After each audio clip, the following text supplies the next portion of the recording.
El primer compañero que va a estar dando nuestra charla es Melanie Sheila, y que también, como pequeño repaso, les voy haciendo preguntas y bueno, ese sería. Entonces, Melanie, ¿estás lista? Sí, buenas tardes a todos. Buenas tardes, doctor. Buenas tardes, Melanie. Estamos entonces a tu entera disposición. Ya. Pues, la siguiente diapositiva, ya. Bueno, empezamos con esta frase de Benjamin Franklin, que nos dice que el mejor médico es el que conoce la inutilidad de la mayor parte de las medicinas. ¿Qué nos quiere decir con esta frase? Que no, el mejor médico no es el que receta más medicinas, sino el que entiende que muchas veces la clave está en la prevención de las enfermedades. Y justamente la salud pública se centra en prevenir enfermedades y promover el bienestar colectivo antes de que sea necesario recurrir al tratamiento farmacológico. Entonces, ya centrándonos en la salud pública, vamos a definir este término. ¿Qué es la salud pública? La salud pública es la ciencia y el arte. ¿Por qué ciencia? Porque recolecta datos epidemiológicos, estadísticos y biomédicos. Por eso se le considera una ciencia y también es un arte ya que requiere creatividad, organización de toda una comunidad y también del personal de salud. La, Ahora nos vamos, ¿puedes regresar a la anterior diapositiva, por favor? Ya, entonces hemos dicho que es una ciencia y el arte de prevenir las enfermedades, dolencias y las discapacidades para prolongar la vida y fomentar la salud, la eficacia física y mental de la población mediante el esfuerzo organizado de la comunidad. Como sabemos, como sabemos y hemos visto en Salud Pública 1, el ámbito sanitario solamente se encarga el 11% de prevenir las enfermedades, pero en sí los estilos de vida son los que llevan un 43% para prevenir las enfermedades y promover la salud. La siguiente diapositiva. Ahora nos vamos a ir a los objetivos de la salud pública. Antes de esto, por favor, perdón, Melanie. Sí. Vamos a hablar con... No veo aquí la lista, no lo puedo sacar. A ver, Alejandra, un número. ¿Tienes la lista de los participantes? Sí, Doc. Un número. Un número, doctor. Un número. 5. 5. ¿A quién corresponde 5? ¿Tienes la lista ahí o yo lo saco aquí? ¿Tienes? En este momento no tengo la lista. A ver, doctor, me da un momento, ahorita le voy a informar quién es el número 5. A ver, por favor, porque de aquí estoy buscando. Pensé que había aquí, porque normalmente sale aquí en el Meet, pero no puedo sacar la lista, algo está pasando. El número 5 es Poma Cory Wilber. Wilber, ¿estás ahí? Sí, doctor, presente. Perfecto, Wilber. Entonces ha hablado dos cosas muy importantes aquí, Melanie, nuestra compañera. ¿A qué se refiere esto de que el mejor médico no es amigo de los medicamentos? Bueno, según a la frase que ha mencionado al principio, un buen médico debería descartar lo que no nos sirve, ¿no? O sea, fármacos que no nos sirven. Bueno, a eso he entendido. ¿Estás seguro? Porque dice, el mejor médico es aquel que no es amigo de los medicamentos, algo por ahí, ¿no? Con otras palabras, ¿verdad? Sí, en realidad, Entonces, bueno, ¿cómo es lo que eso? yo entendí. ¿Tú puedes ser buen médico si no das buenas recetas? ¿O cómo es eso? O sea, conocer los medicamentos que no nos sirven, ¿no? Y conocer los que ¿Cómo realmente sí nos conocer sirven. medicamentos si estamos diciendo que los medicamentos no son adecuados?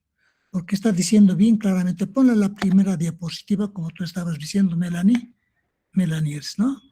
El mejor médico es el que conoce la inutilidad de la mayor parte de las medicinas. Es decir, el mejor médico es aquel que no utiliza medicinas.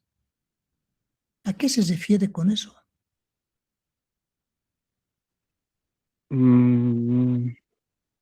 Bueno, si en este caso la prevención hace referencia a la prevención. ¿Estás de acuerdo, Melanie? Sí, doctor, más o menos. A ver, dame otro número, Melanie. Del 20 al 30. 15. Del 20 al 30. 15. Del 20 al 30. Perdón, de 25. 25. ¿A quién corresponde? Fabián Jorge Luis. Fabián, ¿estás ahí? Sí, doctor. Perfecto. Yo no estoy muy de acuerdo con lo que nos ha hecho nuestro anterior compañero. ¿Qué opinas tú? ¿Ya estoy equivocado o él?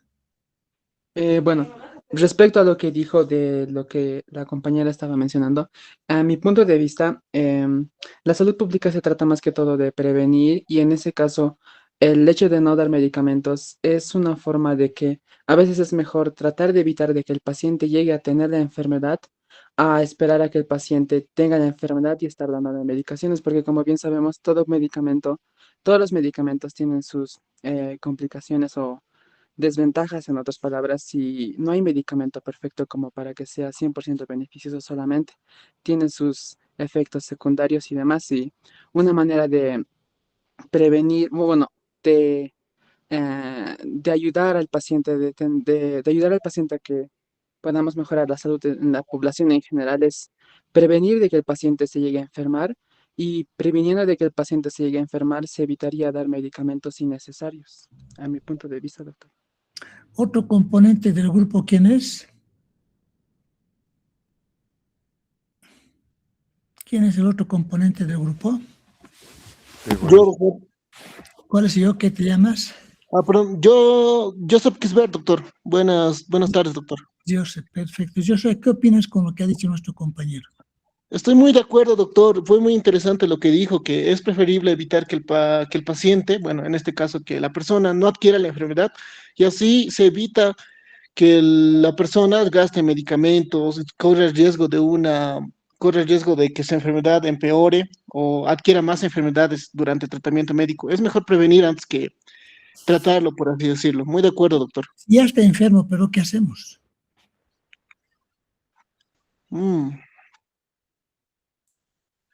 Si ya está enfermo, entonces yo creo que hay que tratar de cuidar lo máximo posible o cuidar a sus familiares, doctor, mediante la salud pública. ¿Qué opinas, Melanie?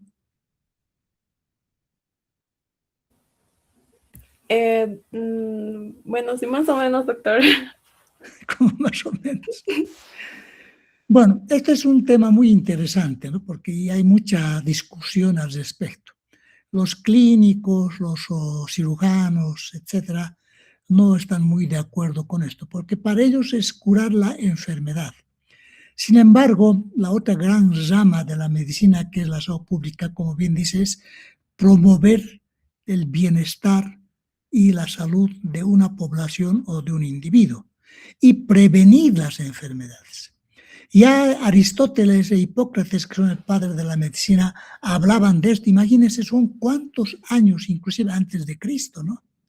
Hablábamos casi 300 años antes de Cristo, que se afirmaba y decía, la medicina no es simplemente tratar y eliminar con los medicamentos la enfermedad.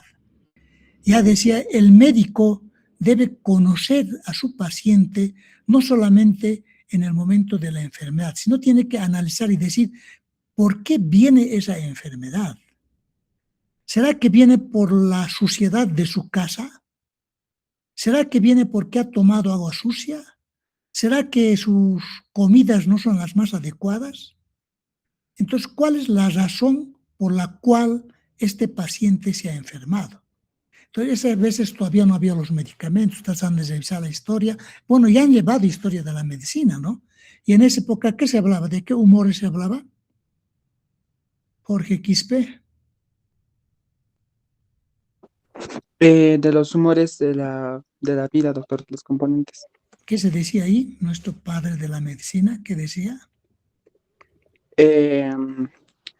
que tenemos 4 humores, doctor, si no me equivoco, era humor sanguíneo, flema, bilis amarilla y negra. Exactamente, ¿no? Entonces ellos decían eso, ¿no? Entonces, habría que ver cuál es la causa. Entonces, de acuerdo, primero conocer la causa y después tratarlo. Entonces, con el adelanto de la ciencia y de la tecnología, los adelantos de la anatomía, de la fisiología, de la fisiopatología, etcétera, realmente uno a veces puede prescindir de los medicamentos hasta para curar. No olvidemos, por ejemplo, que las famosas enfermedades virales no tienen tratamiento. Estos son tratamientos simplemente paliativos, sintomáticos. ¿Se dan cuenta? Entonces dice aquí, el mejor médico no necesariamente tiene que usar los medicamentos. No quiere decir que tenemos obligatoriamente que usar la medicina. Entonces ahí la importancia pues, de este punto. ¿Por qué el médico no dejará de utilizar los medicamentos? ¿Cuál debe ser su preparación para evitar esto? Aquí vamos a hablar con Mayedi Plata Márquez. Sí, doctor. Buenas tardes. A la pregunta, la respuesta, Mayedi.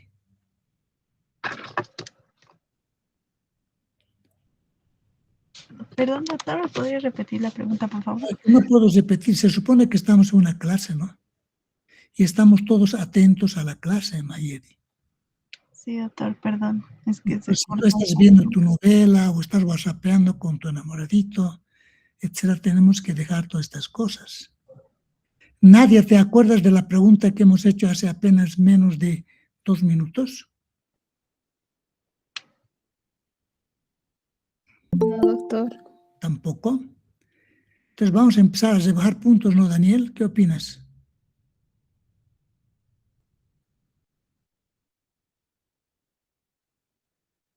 Claro, eso es lo que yo les había dicho a un inicio, ¿no? A mí en clases virtuales yo hago muy participativo. Y si alguien no pregunta, o no está, o no me responde, o está tomando su cafecito, o echadito en su cama, o whatsappeando con quien quiera, etcétera, es como si estaría ausente del aula. Si está ausente del aula, entonces nosotros lo ponemos ausente, ¿no? O de lo contrario, le quitamos puntos. Entonces, vaya esta, como dice Daniel, un primer aviso. Bueno, habíamos dicho por qué es importante y cuál es la importancia de que el médico no necesariamente tenga que utilizar medicamentos. ¿Qué es lo que ustedes tienen que dominar para ver la utilidad o no utilidad de un medicamento? Como médicos ustedes. Porque están ustedes a 1 año o 2 años de ser ya colegas, ¿no? Porque en la clase cuando nos habíamos hablado algo les habíamos dicho, bueno, te duele la cabeza, ¿qué le das? Paracetamol. ¿Pero paracetamol por qué? ¿Por qué le duele la cabeza? ¿De dónde viene el dolor de cabeza? Y para eso, ¿qué tenemos que ser nosotros? ¿Qué tenemos que dominar? Algo que ustedes ya han llevado. ¿Qué tenemos que dominar? Aline Micaela. ¿No está Aline? Entonces, Alexandra, Aline está ausente. Sí, doctor, estoy aquí. Mi No, micrófono. Buenas noches. ¿Cuál es la pregunta, Aline? ¿Qué debe dominar el médico para saber sobre las dolencias o afectaciones que tiene un paciente? Perfecto. ¿Qué tenemos que dominar? Tú como médico, ¿qué tienes que hacer? ¿Qué tienes que dominar? Algo que tú ya has llevado. ¿La fisiología, doctor? Fisiología simplemente te enseña cómo funciona el organismo, cómo funciona nuestro cuerpo.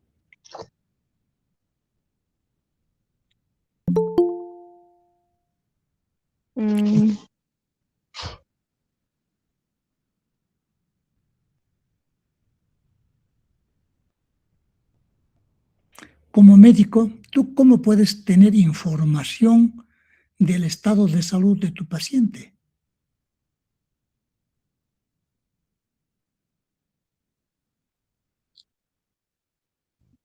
a través de la historia clínica, una historia clínica bien redactada. Claro, la historia clínica es la base para poder recolectar la información, pero eso es suficiente porque fue un formulario, ¿no? Donde tú colectas. Simplemente es suficiente o que es necesario que tú domines ahí. ¿Qué se llama esa asignatura, esa materia que ustedes ya han llevado? Lo más básico.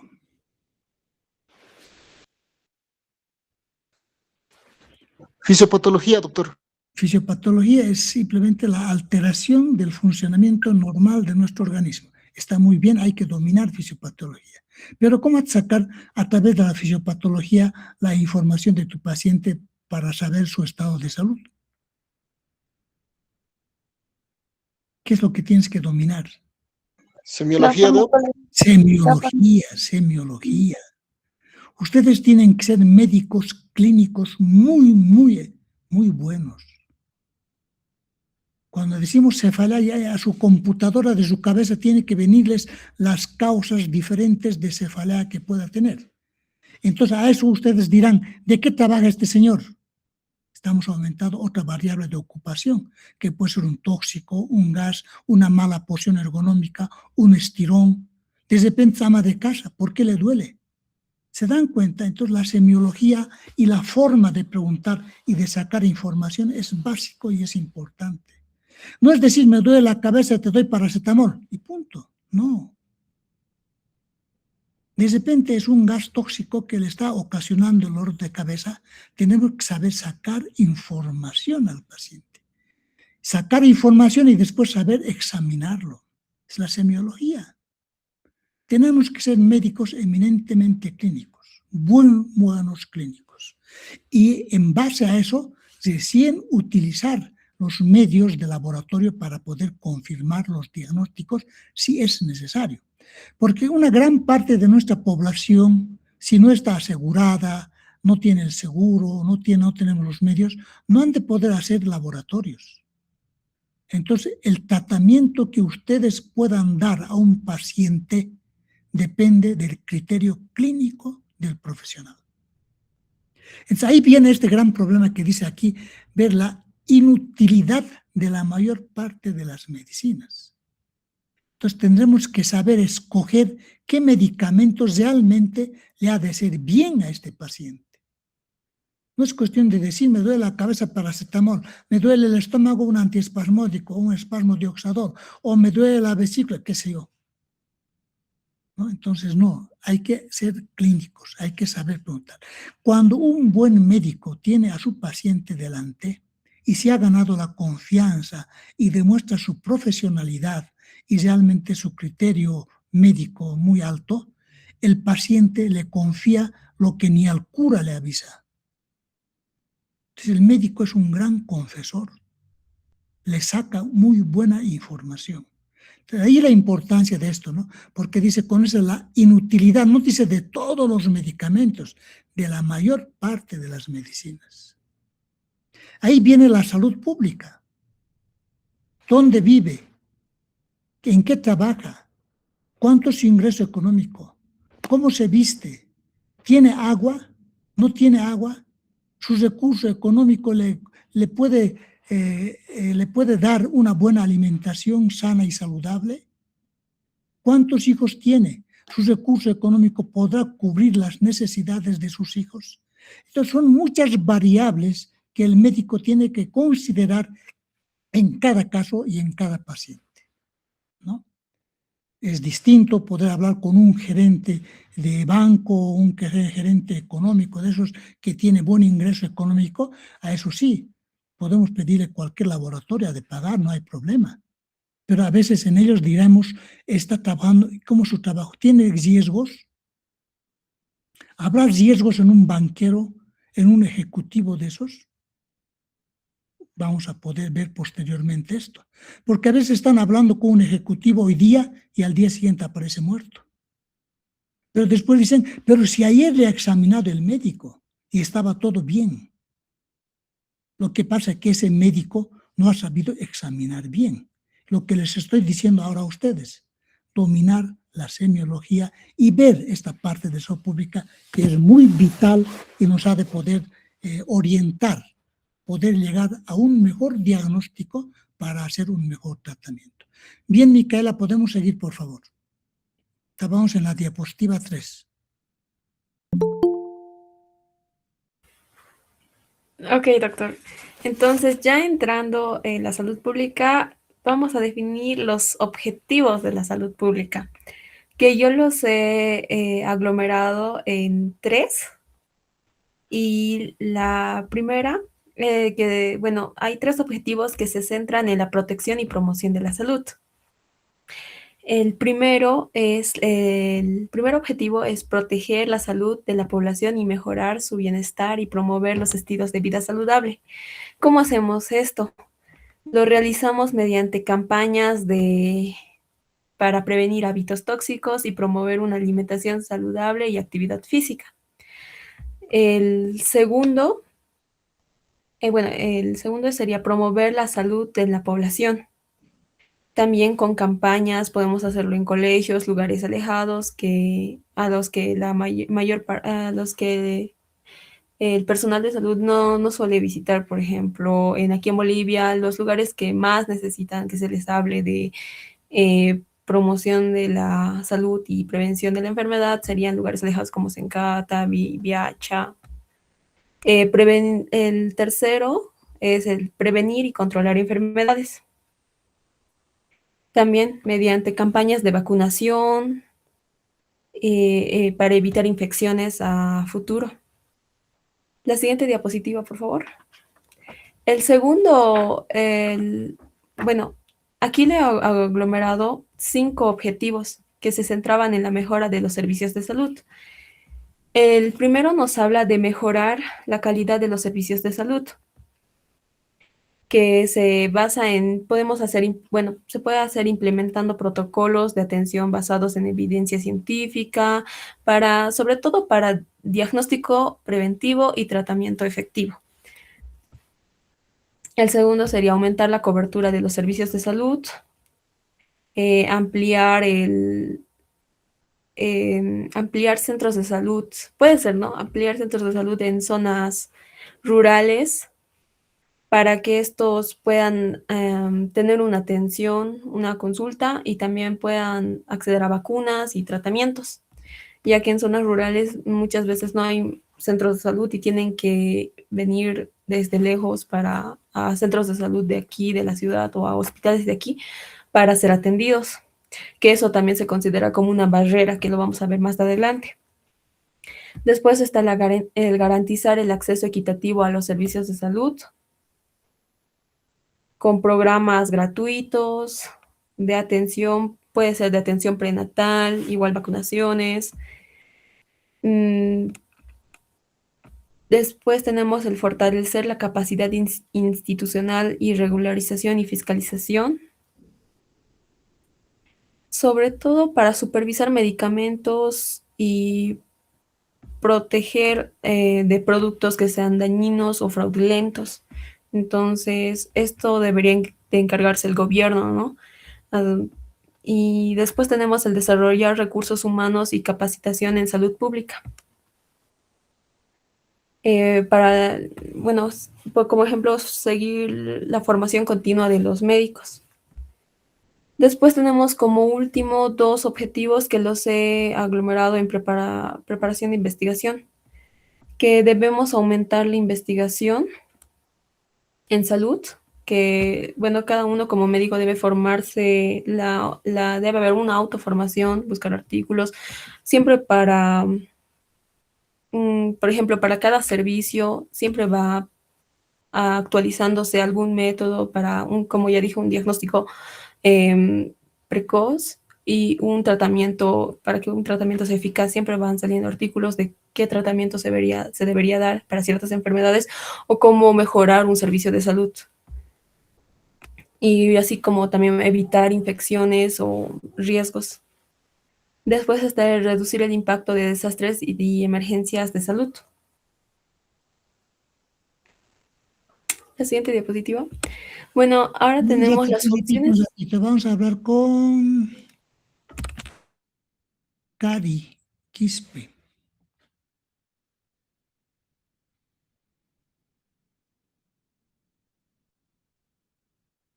¿No está Cari? Entonces, Ale pone falta, ¿ya? Lisbeth Quispe. Lisbeth Quispe. Sí, doctor. Buenas noches. En esto de los objetivos, son objetivos generales que normalmente se deben implementar, ¿no? Pero hay algo muy interesante que vamos a verlo posteriormente con más profundidad, cuando habla de reducir el impacto de desastres y emergencias en la salud, dice. No vamos a tratar de revisar todo porque en cada punto perderíamos unos 20 minutos por lo menos. ¿Qué opinas de esto? Si es un objetivo general de la salud pública, en nuestro país, ¿estamos haciendo algo respecto a este objetivo? ¿Será importante tomar medidas en esto o todavía no para nuestro país, que somos un país en vías de desarrollo? Sí, doctor, es bastante importante porque ya que como somos un país en vías de desarrollo, se han visto enfermedades que en otros países se han erradicado, pero en el nuestro siguen presentes, ¿no? Y siguen siendo una causa o causa de muerte de bastantes personas. Sí, y de acuerdo, de repente has leído alguna noticia, algo, ¿cómo se encontraría Bolivia en cuanto al riesgo potencial ante desastres y emergencias? ¿Es un país de alto riesgo o de pequeño riesgo o no es un país de riesgo? No tengo información exacta, doctor. Así que, Melanie, ¿de repente nos puedes decir algo? yo pienso que sí estaríamos dentro de los países con alto riesgo. Sí, porque de acuerdo a la ONU, de acuerdo a la OMS, etcétera, Bolivia es uno de los países de los grupos más vulnerables en cuanto a emergencias y desastres. No solamente por el problema de que las inundaciones o terremotos o deslizamientos puedan ocasionar muertes por accidentes o por aspectos físicos, ¿no? Sino también por la secuela que pueden producir. Y eso bien claramente nos dijo nuestra compañera anterior, de que se pueden provocar enfermedades subyacentes. Es más, inclusive vamos a ver después las enfermedades emergentes que surgen y han de aumentar. Entonces, Bolivia no está preparada para responder adecuadamente con un sistema de salud adecuado ante este tipo de desastres y emergencias. Entonces, es útil poder un poco analizar los objetivos, no es cuestión de que lo leamos así nomás, ¿no? Dice, mejorar la calidad de los servicios de salud. Está bien mejorar la calidad, porque todos saben que la calidad de los servicios de salud, del sistema de salud de Bolivia y de los seguros de salud no es el más eficiente. Por eso que a cada médico, para cada hora o para cada paciente les dan 10 minutos. En 10 minutos no se puede hablar de atención con calidad a un paciente. Entonces, tenemos que ver muchos factores para ver si realmente estamos atendiendo con calidad. Entonces, uno de los objetivos es esa. Entonces, los gobernantes, los administradores de salud, los gerentes de salud, los directores, tendrán que tratar de aplicar estos objetivos. No simplemente leerlos, sí hay que hacer, no hay que hacer, pero aplicarlos, porque nuestro país es tan multifacético, multicultural, e inclusive tenemos multiétnico, que no podemos agarrar un formato uniforme para decir, bueno, en el país se aplica esto y punto. No. En el Beni es otra cosa, Chuquisaca otra cosa, el Alto otra cosa, es diferente, ¿verdad? Los objetivos tendrán que adecuarse y programarse de acuerdo al ambiente, a la idiosincrasia de nuestra población misma. Sigamos avanzando, por favor, Melanie. Ok, doctor.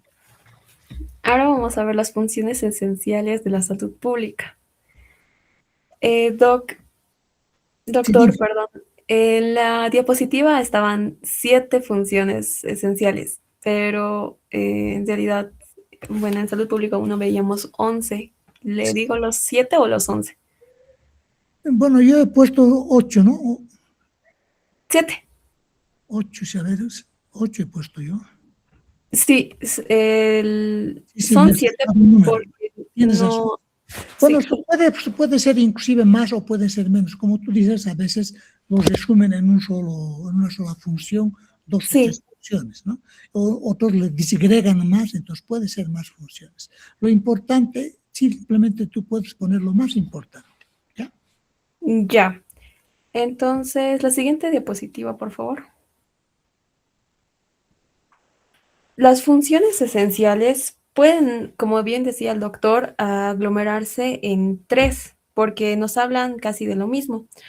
En el primer grupo estarían las funciones de vigilancia y control, en las que se recolecta, analiza e interpreta información sanitaria. De esto, bueno, en estas funciones de vigilancia y control se encuentran las funciones esenciales 1, 2, 6 y 11. La primera son el monitoreo y análisis en situaciones de salud de la población, que consiste en recolectar, como decía, y analizar datos sobre enfermedades mortales, factores de riesgo y condiciones de vida. Como ya sabemos, siempre se hacen estudios nacionales de salud que muestran un aumento de la diabetes, de resfríos, etcétera. Después aquí también se encuentran la vigilancia de la salud pública, investigación y control de riesgos y daños. En aquí puede estar el detectar brotes epidemiológicos, investigar las causas y aplicar medidas de control. También Bolivia cuenta con la vigilancia epidemiológica del dengue, con la fumigación, campañas de eliminación de criaderos, etc. En aquí también se encuentra el punto 6, que nos habla de la regulación y fiscalización en salud pública, que nos habla de supervisar que los servicios y productos de salud cumplan con las normas de calidad y seguridad.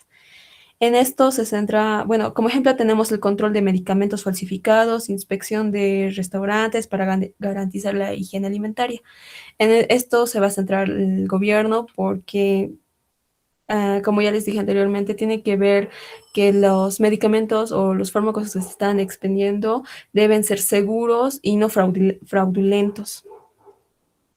Aquí también está el punto 11, que nos habla de la reducción del impacto de emergencias y desastres en salud, que esto nos dice que hay que preparar y responder ante desastres naturales, epidemias o crisis sanitarias. Y para esto, ¿qué podemos hacer? Brigadas médicas en zonas afectadas por inundaciones, como pasa en Beni, o planes de contingencia frente a pandemias, como ha habido la pandemia del COVID-19. Ahora, otra área que también engloba parte de estas funciones esenciales serían las funciones de promoción y participación. En aquí se encuentra el punto 3, que nos dice la promoción de la salud, que es fomentar estilos de vida saludables y crear entornos sanos. Esto podemos hacerlo, como ya dije, mediante campañas que nos digan, bueno, campañas que digan que no se debe fumar, que que promuevan un estilo de vida saludable. Aquí también se va a encontrar el punto 4, que habla de la participación social y esfuerzo ciudadano en la salud, en la que va a involucrar a la comunidad en la toma de decisiones y acciones en salud. Como bien sabemos, la salud pública se necesita un conjunto de personas, no solo del personal de salud, sino de la comunidad. Entonces, aquí también se puede hacer, como ejemplo, entre vecinos que puedan colaborar en campañas de vacunación, limpieza de barrios para prevenir enfermedades. Aquí también se encuentra el punto 7. ¿Sí, doctor? Sí, tiene más. Perdón. Aquí también se encuentra el punto 7, que nos habla de la evaluación y promoción del acceso equitativo a servicios de salud. ¿Qué nos dice? Que debemos garantizar que todas las personas, sin importar su condición económica o social, accedan a servicios de salud. ¿Cómo podemos hacer esto? como ya bien lo decía antes, haciendo programas gratuitos de atención prenatal para mujeres embarazadas en zonas alejadas o en zonas rurales, que son personas que no tienen a veces acceso, no cuentan en su comunidad con centros de salud, entonces tienen que, para realizarse controles prenatales, ir a venir aquí a la ciudad o ir a un centro de salud más cercano, pero eso les toma mucho tiempo. Después, finalmente, tenemos un área que son las funciones de gestión de calidad e innovación. Melanie, perdón que te interrumpa. En este punto que has hablado, cuando hablas de esta parte de poder actuar en la población rural, ¿cuál crees la estrategia más adecuada a implementar en nuestro país? Normalmente en nuestro país ahorita hay programas, ¿no?, orientados a este tema, pero pareciera que no hay resultados óptimos. ¿Sí? Bueno, ¿Qué opinas? sí, doctor. En este caso, yo opino que sí tienes razón, que a pesar de que se han hecho, bueno, ha habido, ¿no?, esa participación del gobierno en construir centros de salud en zonas rurales, pero aún así las personas no acuden a estos centros de salud. Se debe a las barreras que existen en la población. Una de estas barreras es las creencias de las personas que, como sabemos, en zonas rurales, en zonas alejadas, no acuden a centros de salud porque no hay confianza en el personal de salud. Prefieren acudir a medicina tradicional, a parteras, en el caso de las embarazadas. Entonces, yo creo que aparte de que solamente haya centros de salud y solamente haya la infraestructura, se debería tratar de llenar estos centros de salud con personal médico, porque están vacíos estos centros de salud.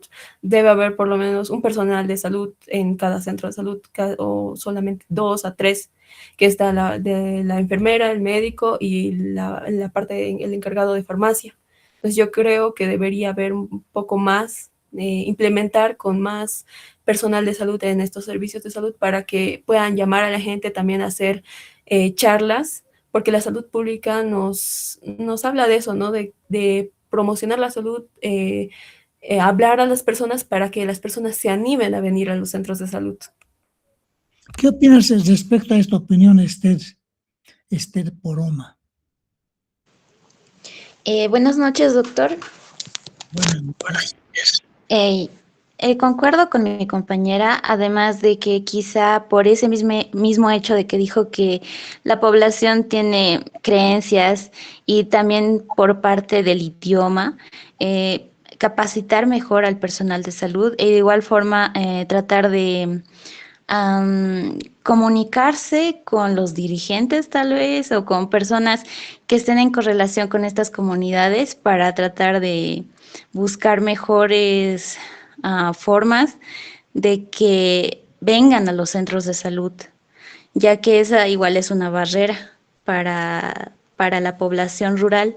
Y por otra parte, hay muchas zonas alejadas en las que no se puede llegar a construir centros en todas partes, por lo que opino igual que debería haber, no sé, un control de personal que vaya y que los visite en movilidad o que sea algo más periódico. Eso opinaría, doctor. ¿Qué opinas? Josep Kisbert, estás en el grupo, ¿no? Sí, doctor, estoy aquí. ¿Qué opinas al respecto, Josep? Sí, muy de acuerdo, doctor, con que hay que evaluar lo que son las normas y políticas en salud para mejorar el sistema de salud. Y también promocionar lo que es la investigación en salud para desarrollar mejores métodos para promocionar la salud pública. No, pero no estamos hablando de eso, Josep. Estamos hablando de otra cosa.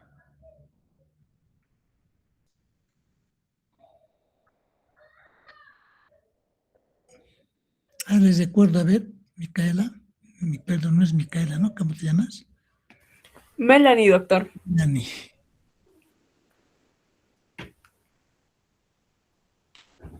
Bueno, estábamos hablando específicamente de programas gratuitos de atención, bueno, programas para que la población pueda acceder a los servicios de salud, Sí, y para que decíamos, sea un acceso equitativo. y decíamos si la estrategia que aplica el gobierno es adecuada o no es adecuada, porque al final no estamos resolviendo el problema, ¿no? Sí. Sí, doctor. Con respecto a eso, yo no estoy muy de acuerdo. Si bien la salud gratuita en Bolivia, sobre todo el ejemplo del Hospital de Clínicas, cubre mucho, pero lamentablemente resulta muy deficiente, doctor. Pero yo creo que supongo que se hace lo que se puede con lo que tiene el gobierno. Tal vez invertir un poco más en salud y reducir la inversión en otros sectores. El gobierno, tú sabes muy bien que aplica algunos programas. ¿Conoces estos programas? Sí, doctor. Por ejemplo, está el programa de el PAI, el Seguro Único de Salud, que es el SUS. Pero el SUS simplemente es para atenderlos. Me voy a la estrategia para que las personas acudan a su centro o se hagan todo lo que estamos hablando en cuanto a promoción, prevención de salud, etc. El gobierno, Yo sinceramente no he visto mucho del gobierno, he visto más de entidades como lo que es nuestra universidad, doctor. ¿Nuestra universidad hace eso? Sí, promocionar salud y promocionar salud más que todo, doctor. Y ¿Dónde has visto? prevención de la enfermedad y haciendo las campañas de vacunas contra la rabia y así, doctor. Ya. Simplemente podríamos, como les digo, vamos a ver después, posteriormente, todo esto vamos a tratar de resumir. Sin embargo, por decirles la estrategia, hay el gobierno, por ejemplo, ha implementado el programa de los médicos AFSI. Saben ustedes muy bien qué son los médicos AFSI, ¿verdad? ¿Qué opinas? En aquí dices Yudu y Anela Quispe. Buenas noches, doctor. No tengo conocimiento sobre los médicos SAFI, doctor. ¿No han llevado SAFSI en SP1? No recuerdo, pero creo que no sé. ¿Qué opina Silvia Quispe? Buenas noches, doctor. Bueno, yo igual no tengo mucho conocimiento respecto a los médicos APSI, doctor. Tania Maribel. Sí, buenas noches, doctor. Respecto a los médicos AFIS, tengo entendido que son aquellos profesionales, bueno, que básicamente se enfocan en el primer nivel de atención, es decir, en relación a la promoción de la salud, prevención de enfermedades, también la atención primaria, lo que es más que todo en las comunidades. Exacto, ¿no? Y el médico SAPSI, ¿ustedes pueden ser médicos SAPSI ahorita egresando o no egresando? Porque no se olviden que los médicos SAPSI egresan como médicos SAPSI y ya tienen el puesto. No hay necesidad de buscar. El gobierno los contrata inmediatamente. ¿Ustedes pueden ser médicos SAPSI apenas egresen? ¿Qué opinas, Víctor?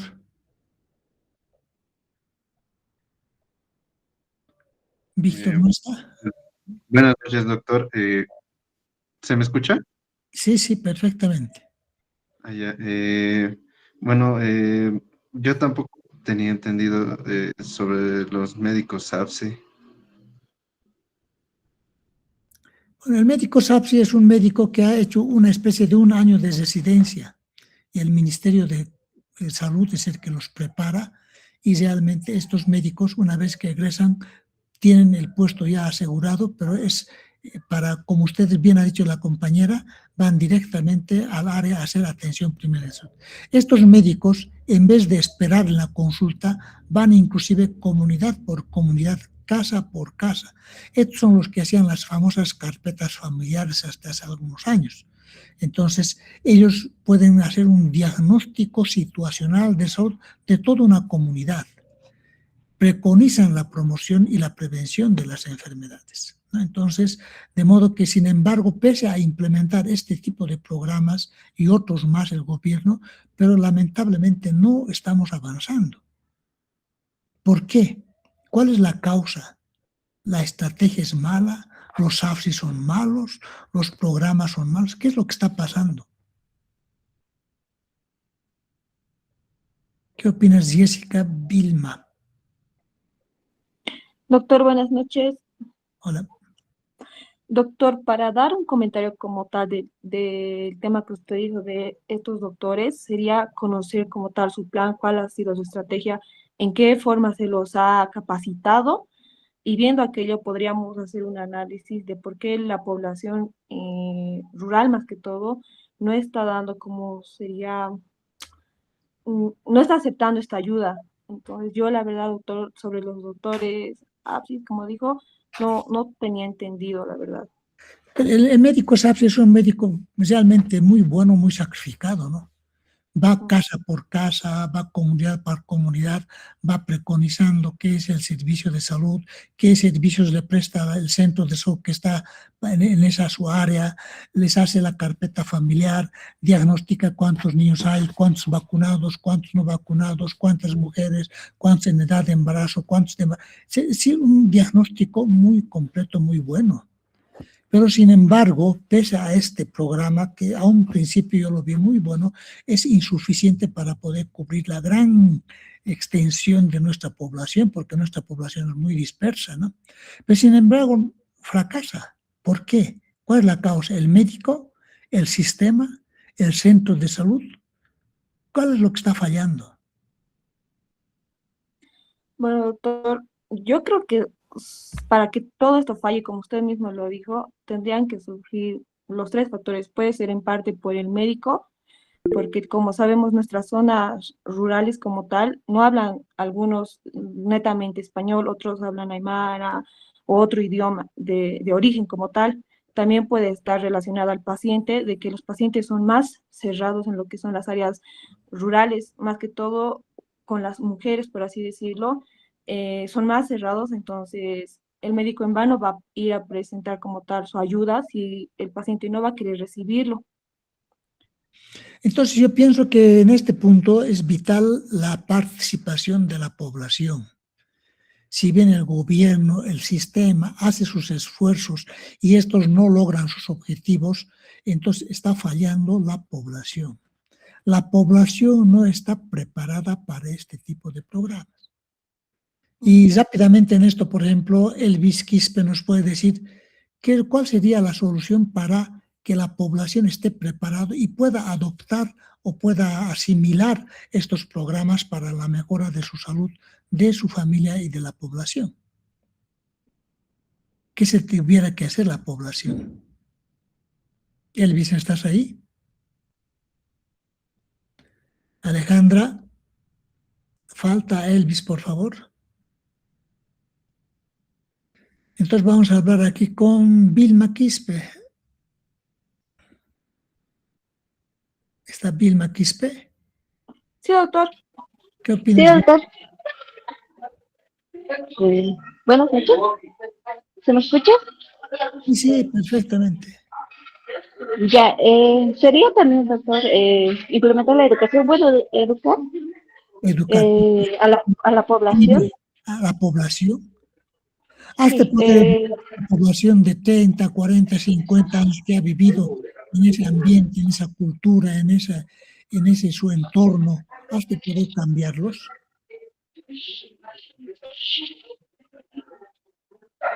No, pero tal vez podríamos no puedes cambiarlos, entonces, ¿qué se puede hacer? En tu opinión.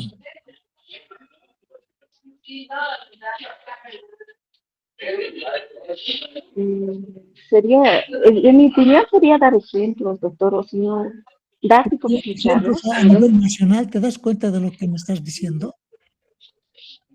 Porque nuestra población es realmente dispersa en el área rural. Hay una barrera climática, hay una barrera cultural, hay una barrera en cuanto a aceptación a la medicina occidental. Algunos se van más a la medicina tradicional. Entonces, en tu opinión, ¿cuál sería la solución?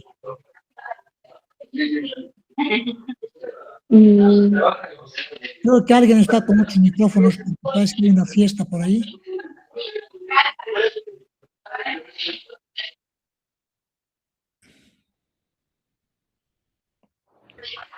Ya. Eh, Bien, no vamos a detenernos mucho, entonces sería lo mejor, en opinión, a ver, de nuestra expositora, ¿cuál sería?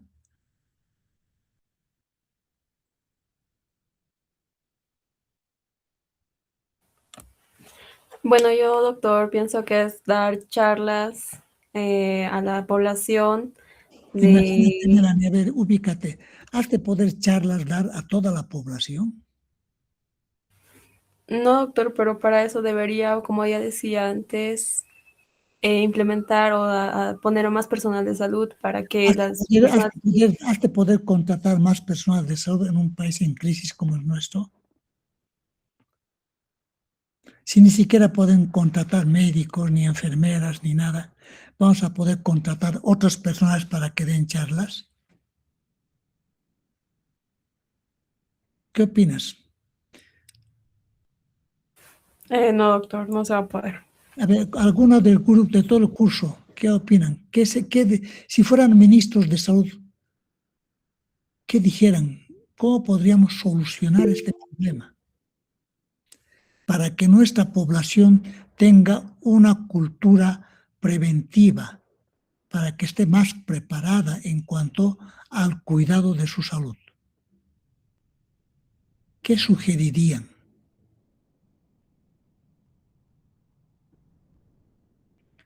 A los niños, por ejemplo, en Japón, ¿cómo los preparan? ¿A la población dan charlas para que cuide su salud? En Alemania, en Finlandia, en Dinamarca, en esos países del primer mundo, ¿les dan charlas a la población para que cuiden su salud? ¿Han visto algunos videos? ¿Qué hacen en esos países? Doctor, desde la infancia los tratan de disciplinar, les inculcan valores. En los países, al menos en Japón, he visto videos donde desde que son niños les hacen limpiarnos sus aulas, la limpieza, la higiene en el colegio se les inculca. Entonces yo pienso que tal vez en esas áreas rurales poder inculcar primero desde la infancia a los niños educación sobre la salud, sobre la higiene, la importancia de esto para prevenir infecciones o enfermedades así, tal vez no transmisibles, que se pueden cambiar con hábitos. Exacto. Tú eres Janina, ¿no? Sí, doctor. Janina, perfecto. Creo que tú has tocado lo realmente importante en nuestro país. Estas charlas, esta necesidad de información que requiere nuestra población, los esfuerzos que hace la universidad con estos programas de interacción social, el gobierno con los AFSIS, con los programas, etcétera, etcétera, no han de lograr cambiar a nuestra población.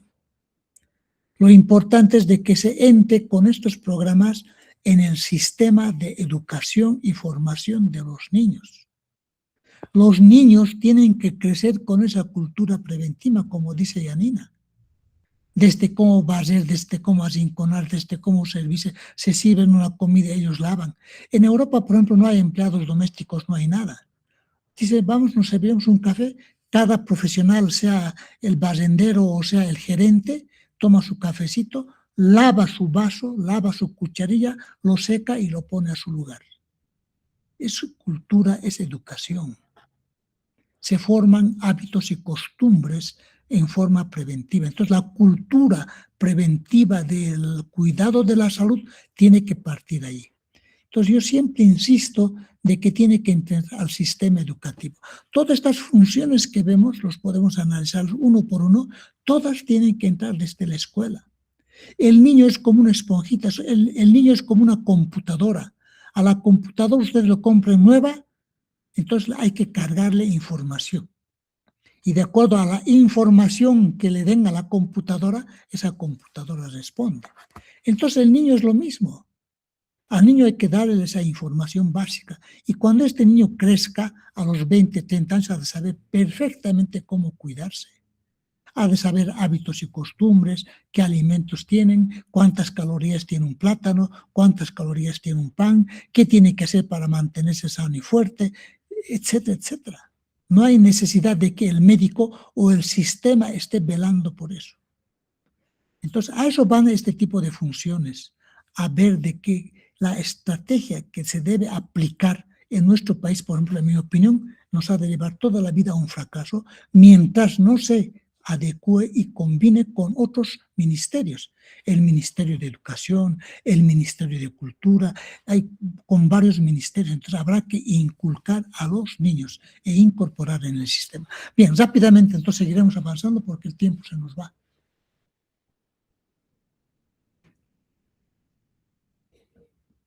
¿Dónde estás? ¿Dónde estás? Ya se ha cansado nuestra expositora. La siguiente diapositiva, por favor, Diego. La siguiente. Ya. Entonces, como ya hemos dicho al principio, hablamos de salud pública cuando los problemas de salud requieren la participación de toda la sociedad.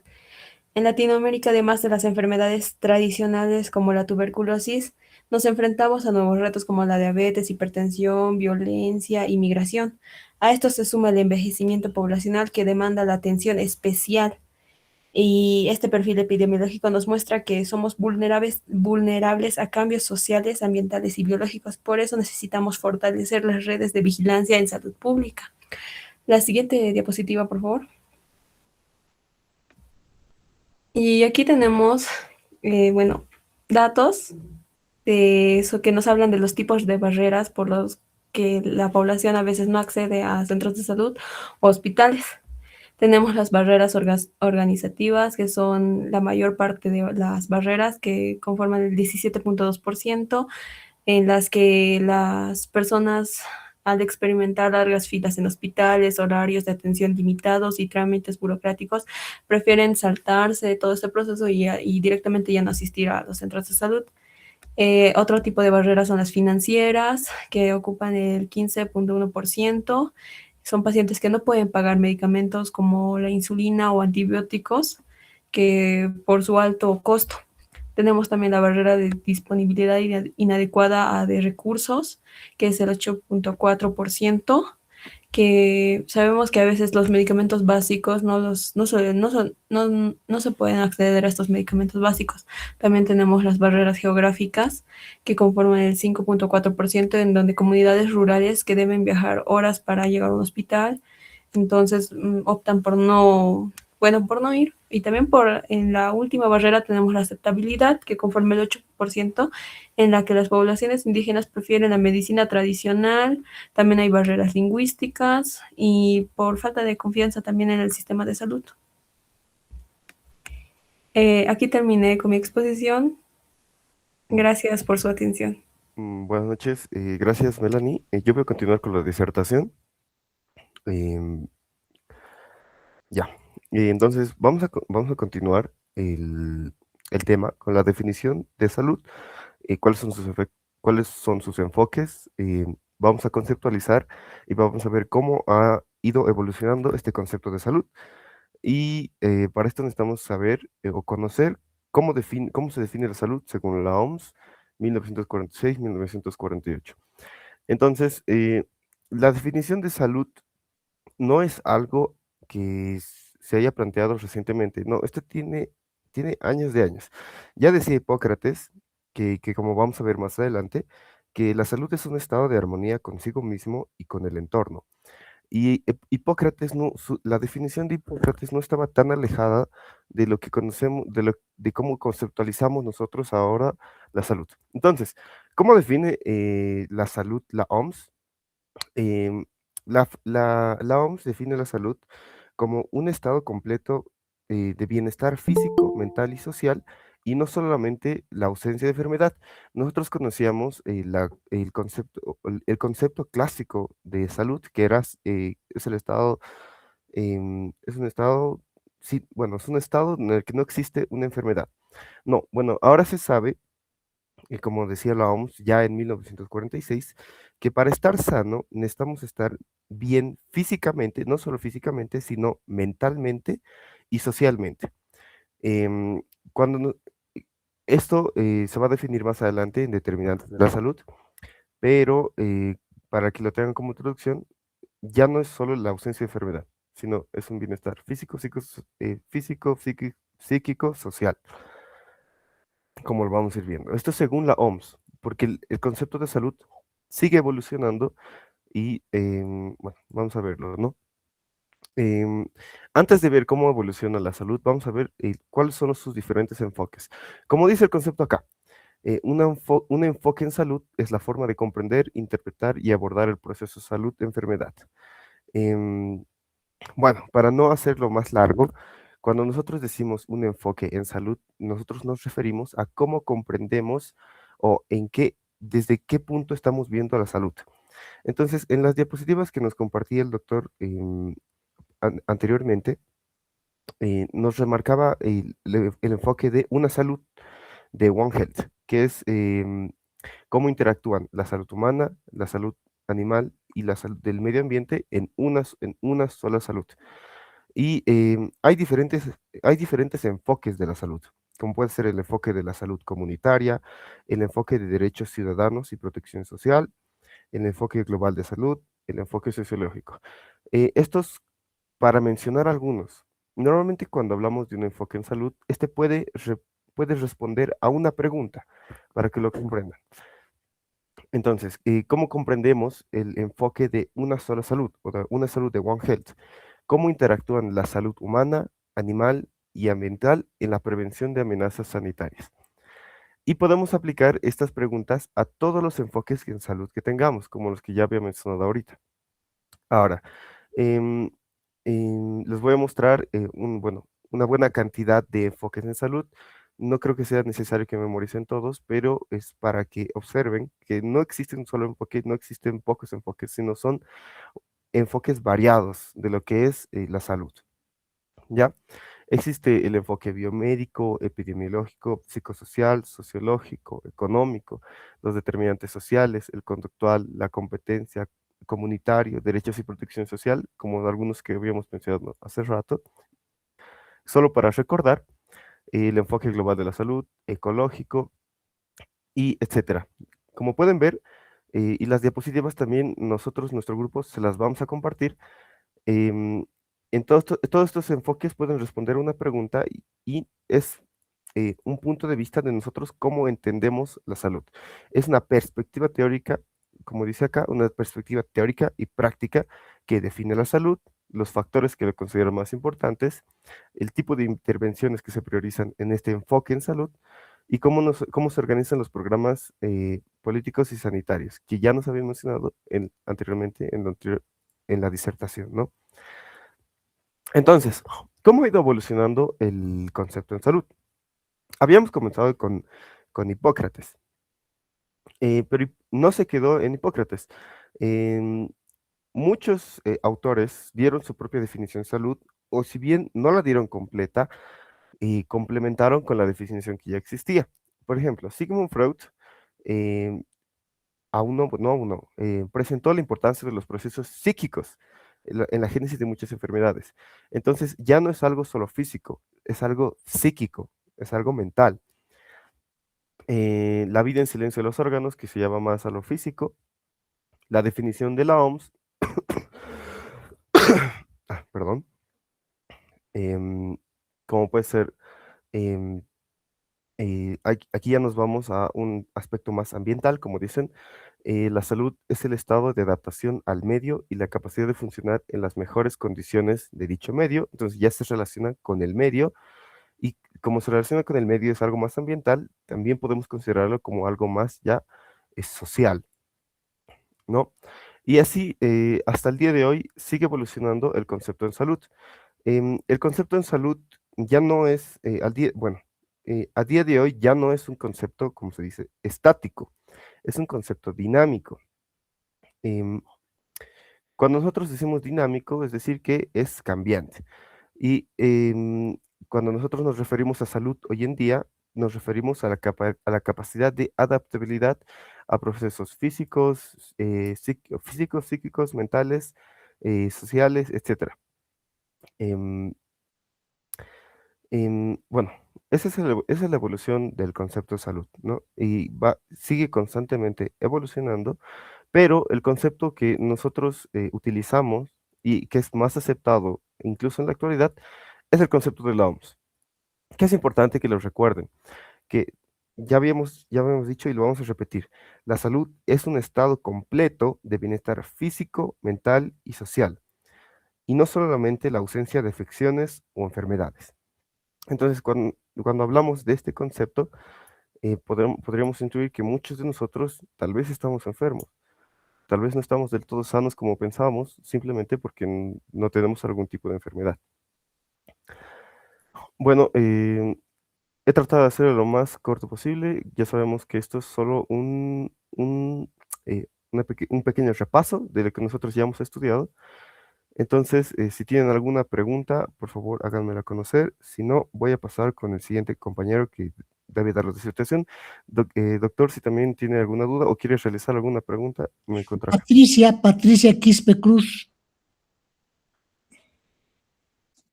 Buenas noches, doctora Siriga. Patricia, por favor, quisiera que le des una pregunta aquí a nuestro compañero. A ver.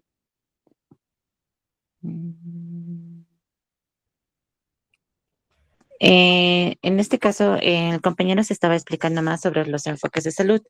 Ahora, desde mi punto de perspectiva, yo le quisiera preguntar, de todos los enfoques que ha visto, ¿cuál sería el más importante?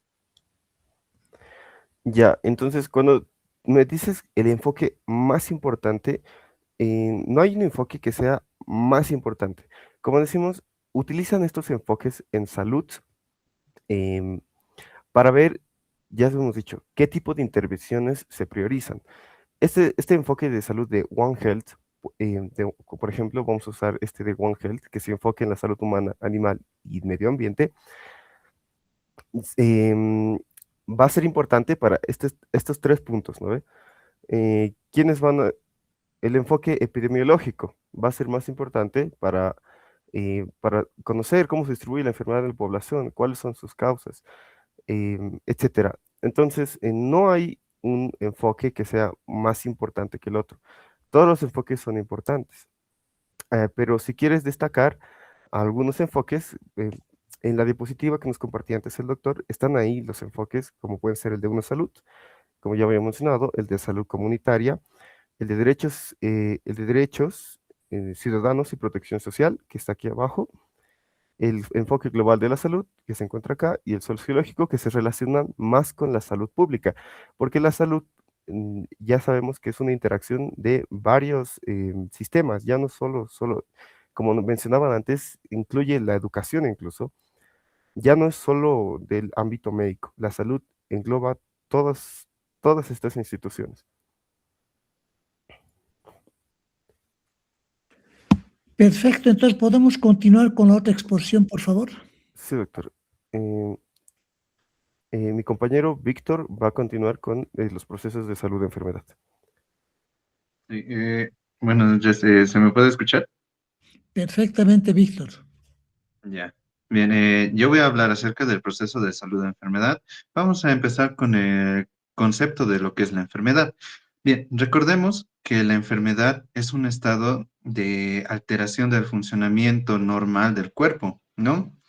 Donde ya pueda causar un malestar físico, mental, psicológico. La anterior diapositiva, por favor. Ya, estas va a tener causas conocidas, puede llegar a manifestarse con signos y síntomas y puede llegar a tener más o menos una evolución, ¿cómo decirlo? Previsible. Bueno, hay diferentes causas, como puede ser biológicas, tóxicos, genéticos, alteraciones metabólicas, alteraciones hormonales, eh, incluso influencias ambientales. Las enfermedades pueden llegar a ser agudas y crónicas. Ahora sí, puedes pasar a la siguiente diapositiva, por favor.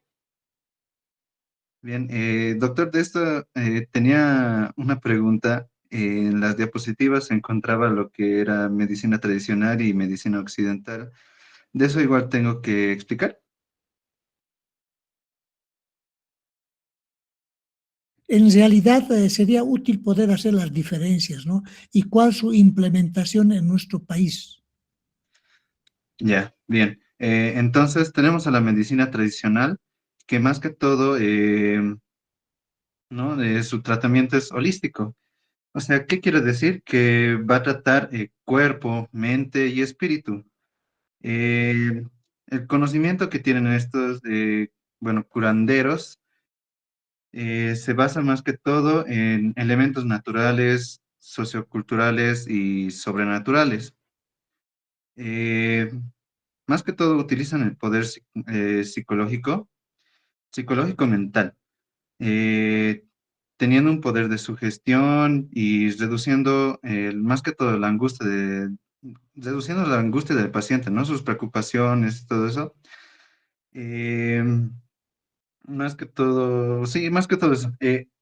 Ahora, hablando de la medicina occidental, eh, se trata más que todo ya en el tratamiento de la enfermedad como tal. Y bueno, tratamiento de la enfermedad y los síntomas eh, con fármacos, con las cirugías o con la radiación. Bien, una distinción, así como dijo el doctor, es que mayormente en nuestro país, bueno, muchas personas, ¿no? Requieren, bueno, acuden a los curanderos más que todo, porque, como dije, ellos utilizan más que todo el poder psicológico. O sea, sin medicamentos tratan de hacerle creer al paciente que ya se está curando, que se está reduciendo el dolor. Y bueno, eso más que todo, yo tengo entendido. Eh, esa es la distinción que podría hacer. Bien, sería pasar a la siguiente diapositiva. Un ratito, por favor. Aquí vamos a hablar con quién quiere hablar. A ver. Viviana Quispe Paco. Sí, doctor. ¿Qué opinas al respecto, Viviana? ¿Tú estarías de acuerdo con la medicina tradicional o con la medicina occidental? ¿Cuál es la más aplicable en nuestro país? ¿Será que las dos son buenas, una es buena, una es mala? ¿Cómo es la cosa en tu opinión?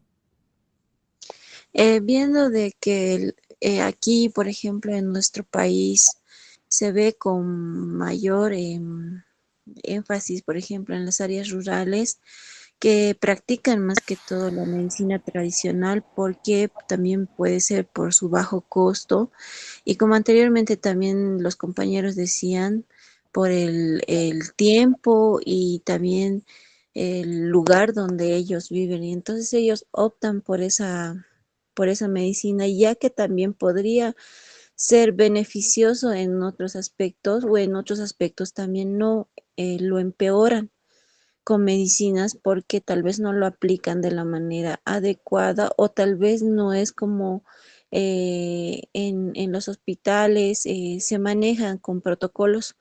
En cambio, ellos lo manejan de manera más rústico, se podría decir así. Y la medicina occidental se los implementa más que todo lo que es en el área occidental, en esa parte ellos lo practican, o en la parte urbana se podría decir, doctor, perdón, no estoy tan informada de esa medicina, pero sí de la medicina tradicional. Entonces ya podemos hacer una investigación al respecto, ¿no? ¿Qué te parece? ¿Verdad?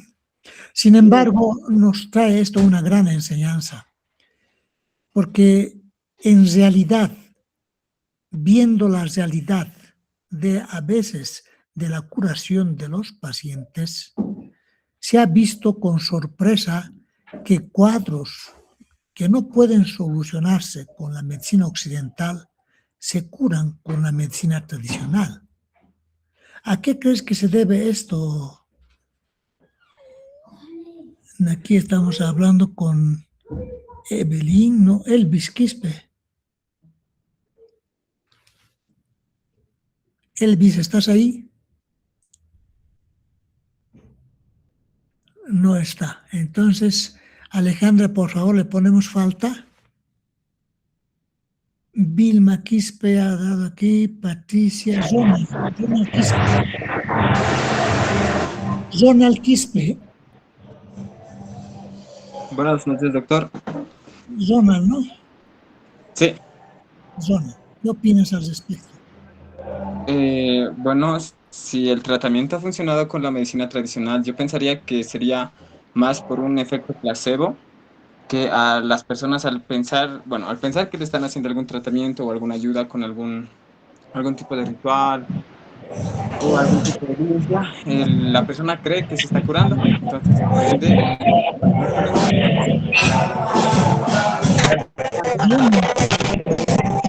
Ronald, ¿en qué karaoke estás?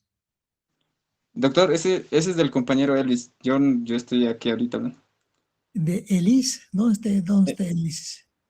Del compañero Elvis. Ah, él está en karaoke. Bueno, ella tiene falta, ¿no? No hay problema de eso. Bien, estábamos entonces hablando de esto e indicando de que, ¿qué podemos rescatar de esta lección, de esta experiencia?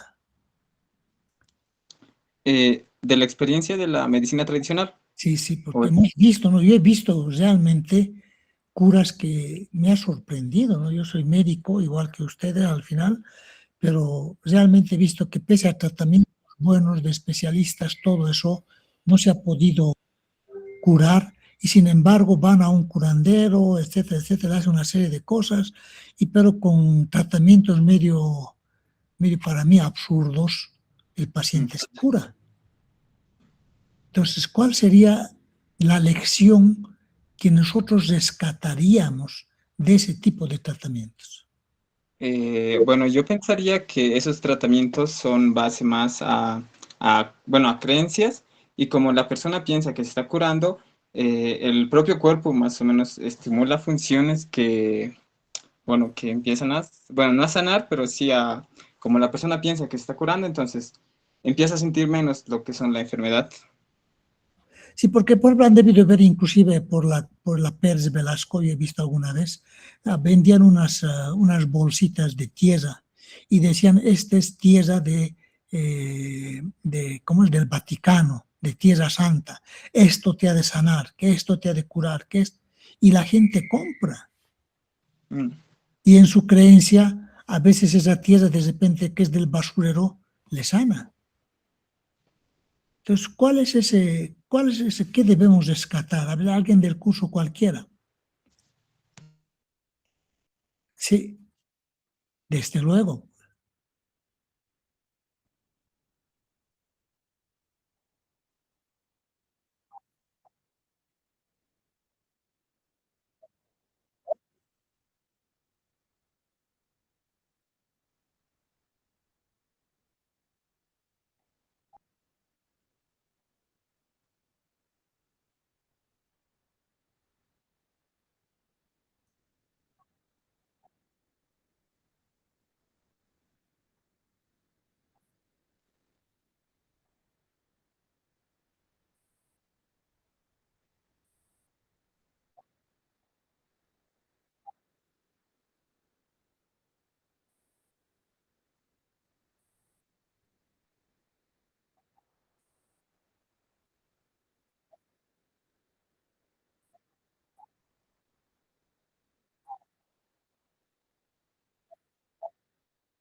Plenamente de acuerdo, Daniel. Es más, inclusive el gobierno de Bolivia ha implementado la medicina tradicional en centros de salud.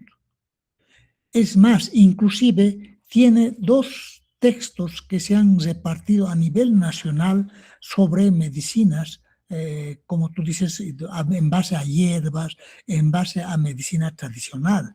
Esto en base a investigaciones realizadas por médicos bolivianos y médicos del Perú y médicos así extranjeros que son herbolarios, etcétera, etcétera.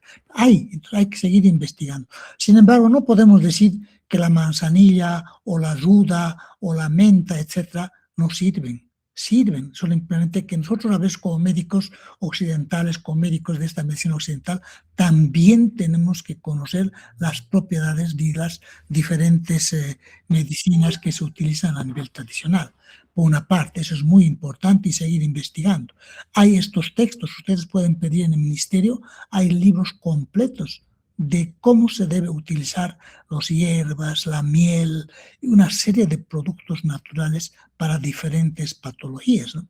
Y eso ayuda mucho, ¿por qué? Porque a veces las medicinas ahora se han mercantilizado, entonces cuestan mucho y nuestra gente pobre, nuestra gente humilde no alcanza. Va al médico privado, le cobra 300 pesos y no le alcanza para la receta.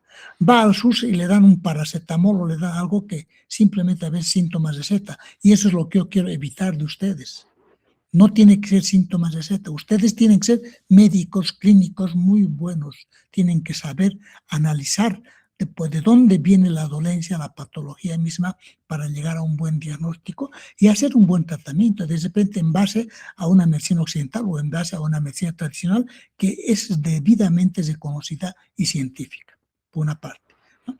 Ahora, hay otra cosa que yo quería que rescaten. El médico brujo, el médico tradicional, el médico yatiri, lo que es, ¿qué les dice? Dice, no te han curado, hijita. Yo te he de curar porque ya he curado. Ya he sanado a tantas personas. ¿Sí? Te inducen, te mentalizan, te lavan el cerebro y te dicen, yo te he de sanar.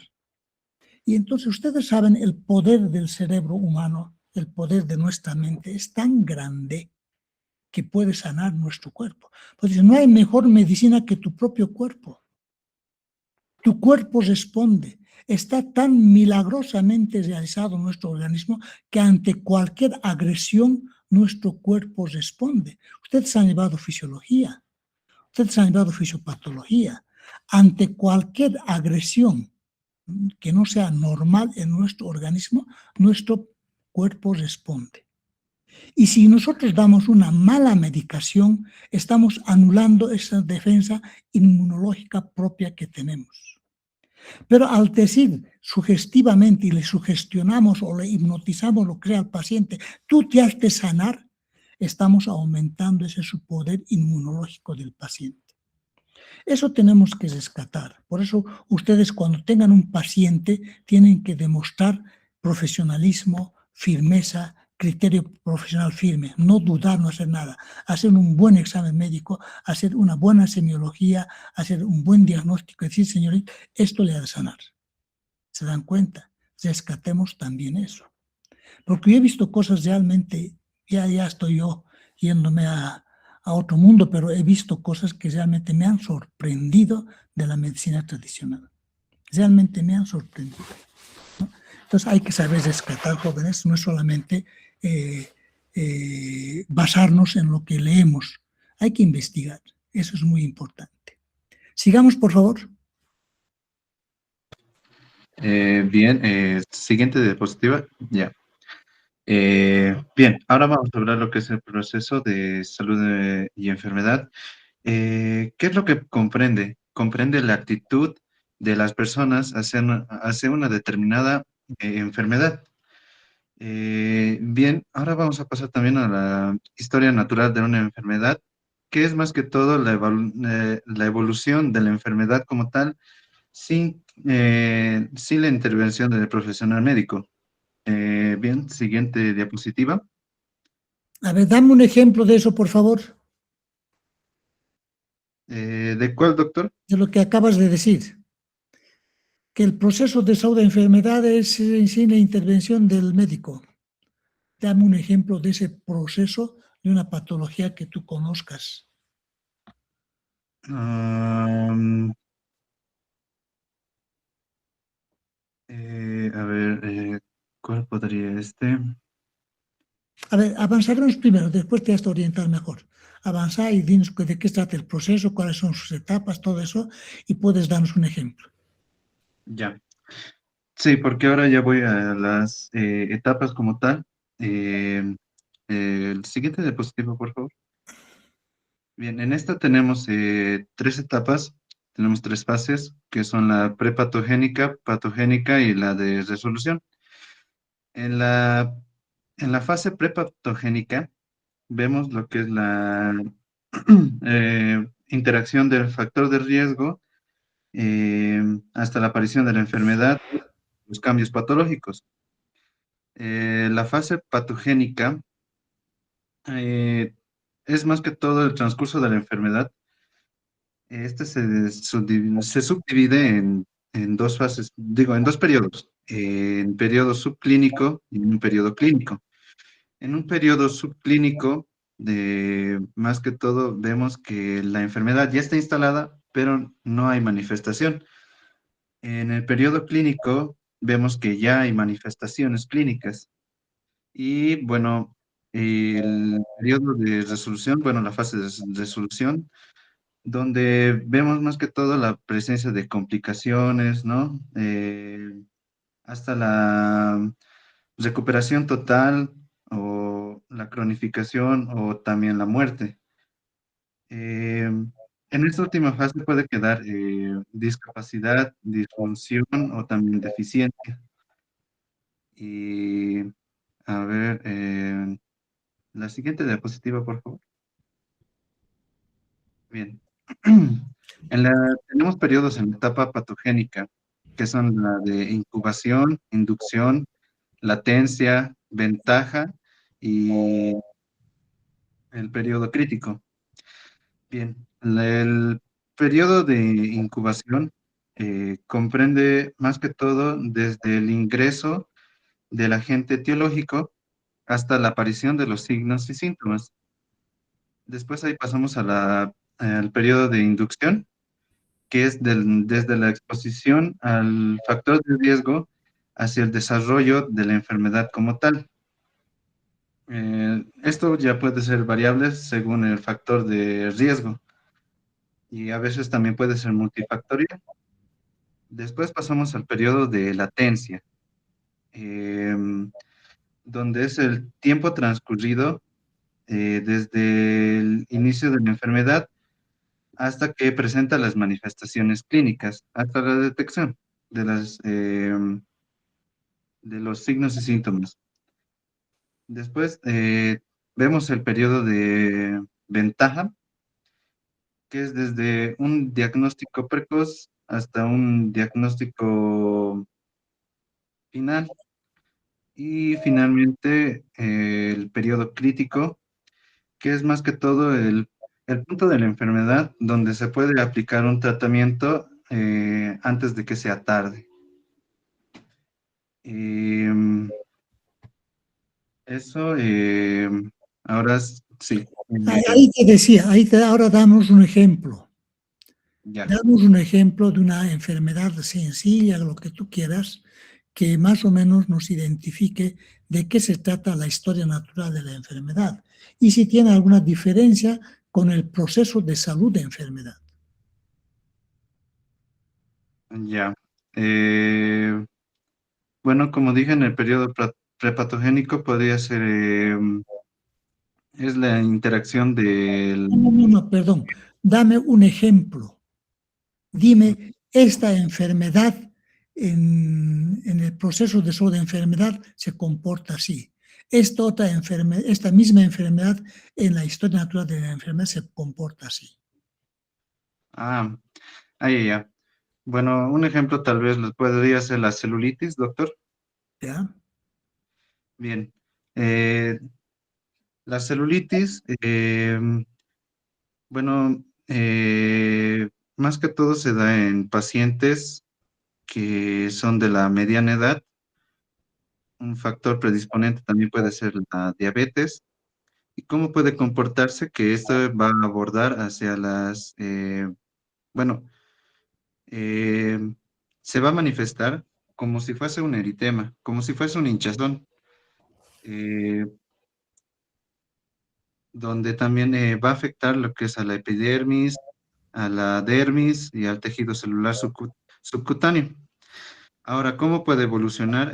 Bueno, ¿qué puede ser una celulitis simple complicada si es si aparece en el ojo, ¿no? Bueno, en la cara, más que todo, afectando a, ay, ¿cómo se llamaba esto?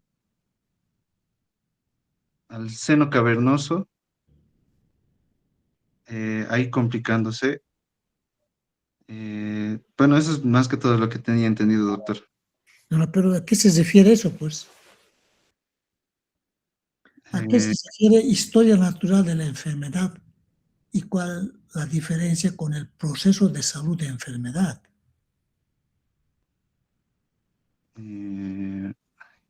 podría... Porque sabemos bien claramente que las etapas de una enfermedad son la prepatogénica, patogénica y resolución, ¿verdad? Y cuando hablamos de historia natural de enfermedad, ¿de qué estamos hablando? de cómo una enfermedad va evolucionando, o sea, desde el inicio hasta su resolución. Ya, pero en ese lapso, ¿qué es lo más importante para decir este es un proceso de su enfermedad o esta es una historia natural de enfermedad? Am, mm, Cualquiera del curso, para ganar tiempo, porque se supone que todos se han leído esto, ¿no? Sí, dime.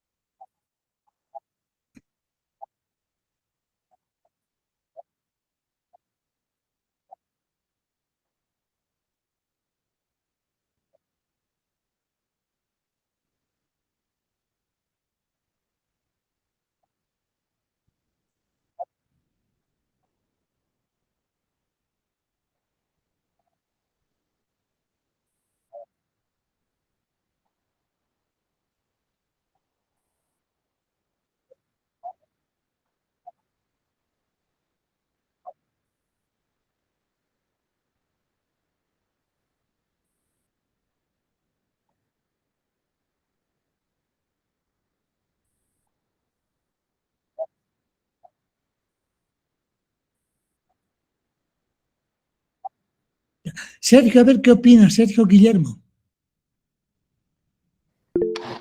Doctor, igualmente con esto del proceso de salud y enfermedad es, como explicó mi compañero ya anteriormente, ¿no? De que no encontré las palabras adecuadas tal vez para decirlo. Pero ¿cuál es la diferencia fundamental? Porque ¿hay diferencia o no hay diferencia? Sí tendría diferencia, doctor. ¿Cuál es la diferencia?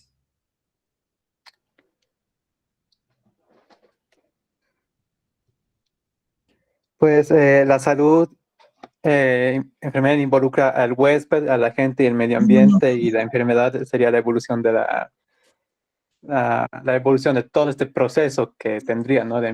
El proceso infeccioso.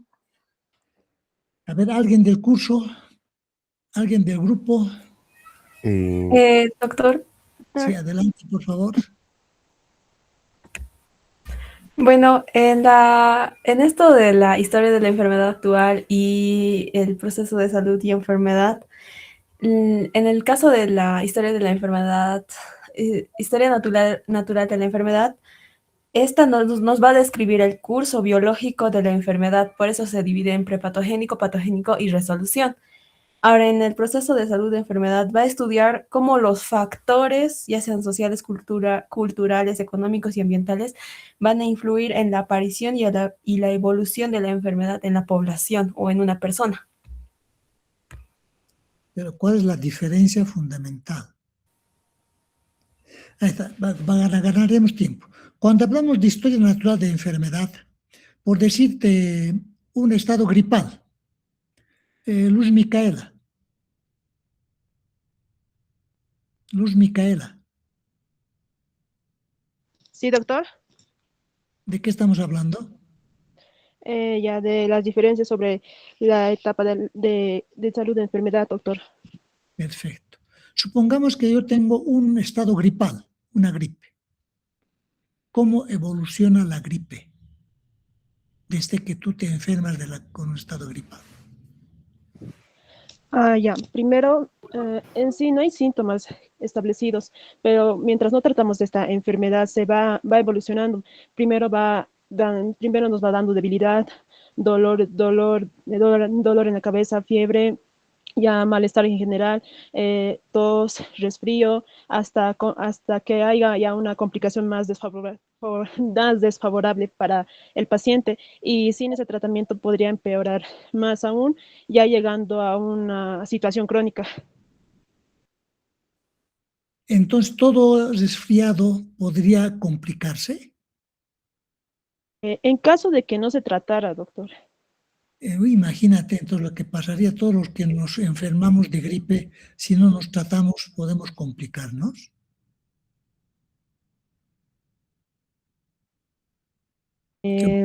Bueno, hay algunos casos que pasan así. Porque Hay casos que el estado gripal, el resfriado es viral, ¿no? No tiene tratamiento. Sí, doctor. Sí, también depende mucho de nuestro sistema inmunitario. Claro, pero pues dime, la evolución de un estado gripal, de una gripe, lo que tú quieras, comienza ¿cómo? De repente dolor de cabeza, porque varía en cada paciente, ¿no? De repente viene sinosea, estornudos, o puede haber o no haber fiebre, puede haber malestar general, etcétera. Hay una evolución ahí, evoluciona el cuadro, ¿verdad? Y al final culmina, de acuerdo a lo que dices, con una complicación. ¿Siempre? No, doctor, depende de nuestro sistema inmunitario. Y vamos, entonces, cuando hablamos de historia natural de enfermedad, estamos hablando de la evolución de un cuadro, así como les digo, paso por paso, cómo evoluciona, hasta su resolución. Puede o no complicarse, puede inclusive llevar a la muerte o puede curarse automáticamente por las defensas propias del sistema inmunológico. A esa evolución, sin la intervención del médico ni del propio paciente, se llama historia natural de la enfermedad. ¿Ya? Entonces, la evolución normal de cualquier patología sin la intervención del paciente, del médico o de cualquier tratamiento, esa es la evolución natural de la enfermedad. Pero cuando hablamos del proceso, es lo mismo, de la evolución de la patología, pero en un determinado momento de la etapa patogénica, entonces ya tomamos tratamiento. Yo tomo una aspirina, o tomo un paracetamol, o tomo un mate, o me hago poner una inyección como normalmente hacen, un tibesona forte, dicen, para poder evitar complicarme. Y al día siguiente ya están más sanos, sin saber que están provocando resistencia a ese medicamento para el futuro. Entonces, ese proceso de salud de enfermedad es distinto. Ya no es historia natural de la enfermedad. Ahí es la gran diferencia. Entonces, la misma evolución con la intervención del paciente, con mates, con tratamientos, con lo que sea, es el proceso de salud de enfermedad que evoluciona un cuadro. Historia natural de la enfermedad es la evolución del cuadro sin la intervención del hombre, sin la intervención del médico. ¿Ahora estamos de acuerdo todos? Creo que está claro esto, ¿verdad? Entonces a eso vamos, ¿no? Porque en nuestro país hay un gran problema. Cualquier patología que tengamos, por la idiosincrasia, por la costumbre, por el sistema cultural que tiene nuestra población, inclusive nosotros mismos, hasta mi persona, bueno, todavía soy médico, ustedes han ser médicos, no saben qué cosa han de comprar. Pero te duele la cabeza, vas a la farmacia, me duele la cabeza, y la farmacéutica te da lo que ella quiere. O me está doliendo mi estómago, así como te duele, estás a tomar en la mañana, estás a tomar en la noche, te vende lo que sea. Sin conocer nada. Ella no es médico. Los farmacéuticos no son doctores, no son médicos. Ellos no deberían dar ninguna medicina.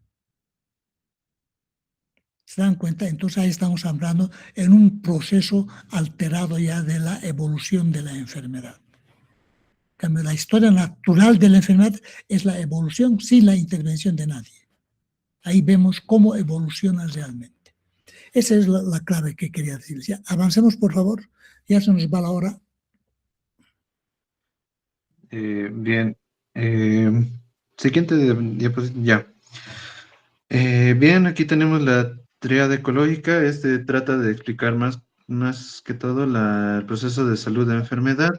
Esta es la interacción de tres elementos causales, que es, bueno, como vemos, el agente causal, el huésped susceptible y el medio ambiente.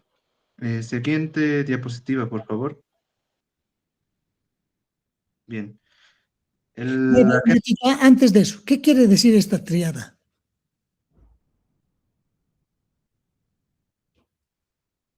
Vamos bueno, a la anterior diapositiva. la anterior. ¿Esto qué quiere decir? ¿Qué nos indica? Porque ahí vemos agente causal, vemos huésped, ¿qué es medio? ¿Qué se refiere a esto? Es más que todo un equilibrio, doctora, lo que tengo entendido. ¿Equilibrio de qué? Eh, bueno, si se rompe, ¿no ve? Son estos tres factores, sobreviene la enfermedad. Entonces, ¿a qué se refiere esto entonces? Mm, A que el estado de salud de un individuo o de una comunidad depende principalmente de estos tres factores. Donde está el agente causal, donde hay huésped, donde está el medio ambiente. Ya después tú hasta avanzar a qué se refiere agente causal. Porque si no hay alguno de estos, no hay enfermedad, ¿verdad? Si no hay agente causal, no hay enfermedad. Si no hay huésped, no hay enfermedad. Si no hay medio ambiente, si no hay entorno donde se pueda desarrollar estos otros dos agentes, no hay enfermedad. Entonces se refiere a esa armonía que existe en la naturaleza, donde tú dices, hay esta relación para que no haya ninguna enfermedad, para que no se altere la salud. Y si se rompe alguno de estos, ahí sí sobreviene. Ahora sí avanzaremos a qué se refiere estos puntos. Y rápidamente. Está bien, doctor. Bien, el agente causal es la sustancia viva o química que causa la enfermedad como tal. Bien, es el primer eslabón en la cadena epidemiológica. Eh, es un organismo vivo que se puede llegar a producir. Puede ser algo exógeno, algo del ambiente, bueno, presente en el medio ambiente, y es algo que puede causar enfermedad en el huésped. A ver, ejemplo. Ya. Una bacteria, más que todo, doctor. ¿La bacteria que te puede causar qué? Bueno, una enfermedad. Pero dime un ejemplo. La tuberculosis, ¿por qué está producido? Treponema. No, me confundí. Era este. Pasando a otro tema. Me estoy pasando a otro tema, me confundí, doctor. No puede haber confusión posible. De pulmones te está haciendo a otro lado vos. Sí, perdón, me confundí, doctor. Mycobacterium tuberculosis era, doctor. Ya.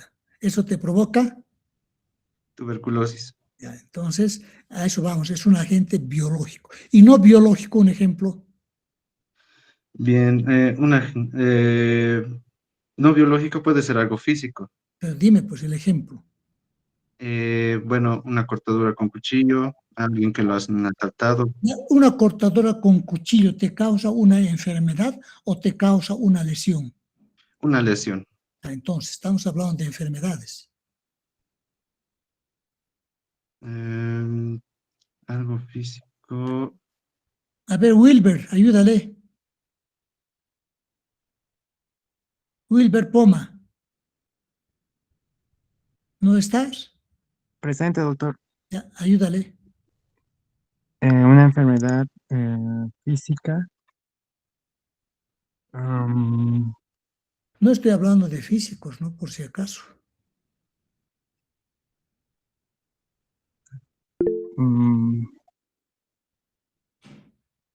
Diego, a ver, ayúdale. Buenas noches. Como decía, cuando yo disertaba, no solo se trata de la ausencia de enfermedad, puede ser también psicológico, puede ser también social, como un nivel educativo bajo, la falta de ingreso. Puede ser también, puede ser no biológico, como puede ser algo como ingerir algún tipo de sustancia química, ¿no? Algún tipo, y como también decían físicos, un traumatismo, pero Dame un ejemplo. Si dices físico, me tienes que dar el ejemplo. ya. Como puede ser físico, puede ser algún tipo de síndrome compartimental por algún tipo de inflamación. Cuando Eso, hablamos de riesgo físico o agente físico, ¿de qué tipos de agentes estamos hablando? Hasta que cualquier, aquí no hemos llevado eso o ya habrán llevado ustedes en SP1. Cuando hablamos de agentes físicos, estamos hablando de energías, estamos hablando de ruido, de iluminación, estamos hablando de radiación, estamos hablando de electricidad. Esos tipos de riesgos son físicos. Entonces estamos hablando en este momento de no biológicos. Porque cuando hablamos de biológicos es un agente vivo, bacterias, virus o cualquier cosa que puede causarnos una enfermedad. Pero cuando hablamos de no biológicos, estamos hablando de otros agentes que pueden causarnos enfermedades o daños a la salud. Entonces yo le he pedido un ejemplo y hasta ahora no me están dando el ejemplo. La radiación, doctor. La radiación es un agente Cáncer. no biológico. Perfectamente. Podemos entrar. A lo que decía nuestro compañero Diego, dice, por ejemplo, una sustancia tóxica puede ser. El cigarrillo, el humo del cigarrillo, el tabaco, tranquilamente es no biológico. El arsénico, el plomo, el cadmio, el mercurio, sustancias tóxicas, son no biológicas. Entonces, todo agente no biológico que podría ocasionarnos una enfermedad está contemplado dentro de este agente causal. Entonces, cuando hablamos del agente causal, del agente etiológico, de la causa que ocasiona la enfermedad, estamos hablando de esta diapositiva, ¿no? Puede ser biológico o no biológico. Yo les puedo pedir tranquilamente, dígame 2 ejemplos de agentes causales no biológicos, o 3, y ustedes me dirán, puede ser el mercurio, es no biológico, pero el mercurio, ¿qué nos ha de ocasionar? ¿Qué enfermedad nos ocasiona, jóvenes? Es un Doctor, veneno que cáncer. puede- ¿Qué cosa? Perdón. ¿Qué nos Doctor, ocasiona? produce lo que es cáncer. Puede ser El mercurio no produce cáncer, por si acaso. El mercurio, doctor, es un veneno que absorbe las mucosas y va a impedir que, ay, no me acuerdo, pero hace algo en la sangre, cosa de que ya no sé las células. El mercurio es una de las sustancias más neurotóxicas que existen a nivel mundial. Ya hemos hablado inclusive de estos en la anterior clase. Es el que causa daño a nivel de célula nerviosa. Es una sustancia altamente tóxica y nos ha de provocar daños y enfermedades a nivel neurológico, como ser, por ejemplo, trastornos neuromusculares, trastornos de comprensión, trastornos, una serie de trastornos que posteriormente vamos a ver. Pues es un agente no biológico. Otro agente no biológico, he dicho 3 ejemplos. Cualquiera. El monóxido de carbono, doctor. ¿Cuál? El monóxido de carbono. Monóxido de carbono, perfecto, te acepto. ¿Qué nos ha de provocar? Intoxicación. ¿Intoxicación a causa de qué? ¿Ves que no es decir nomás? Si me dicen algo, me tienen que decir por qué. ¿Qué provoca? Supongamos que ustedes tienen un paciente que se ha intoxicado con monóxido de carbono. ¿Qué le han de dar? ¿Qué es el monóxido de carbono? ¿Cuáles son los síntomas y signos? ¿Cuándo se produce? Y en el contexto. El monóxido de carbono, doctor, le va a desplazar al oxígeno en la sangre, ya que va a tener mayor afinidad por la hemoglobina. Exactamente, ¿no? Entonces es una intoxicación que ha de afectar principalmente el desplazamiento de la hemoglobina y la captación menor de oxígeno. Entonces, así, usted metió, ahora otro falta, usted se ha dicho, 3 no biológicos. Falta un hito. ¿Los órganos Doctor, fosforados? Catalina, a ver, ¿Los órganos fosforados? ¿qué son los órganos fosforados? Son insecticidas, doctor. Insecticidas que matan a quienes.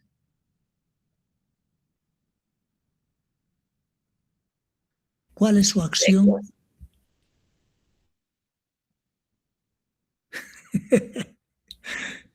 Ya has dicho, si dicen una palabra, les he de seguir preguntando. ¿Qué es órgano fosforado? Es un insecticida, está muy bien. Es un órgano fosforado. ¿A qué nivel actúa? Actúa a nivel del sistema nervioso central principalmente, doctor. No, a nivel de la sinapsis actúa. Sí, en el sistema nervioso parasimpático, doctor. Lo va a alterar Entonces, y en ese caso, este sistema. eso ha de provocar una intoxicación por órgano fosforado. Ahí inclusive hemos hablado algo, ¿cuál es el antídoto? Atropina. La atropina. Hemos hablado inclusive de aquellos acticidas que dicen que son órganos fosforados y no son órganos fosforados, ¿verdad? Entonces tienen que ir anotándose y grabándose todo, porque yo en cualquier momento les puedo preguntar sobre lo que hemos hablado. Ya, sigamos avanzando, por favor.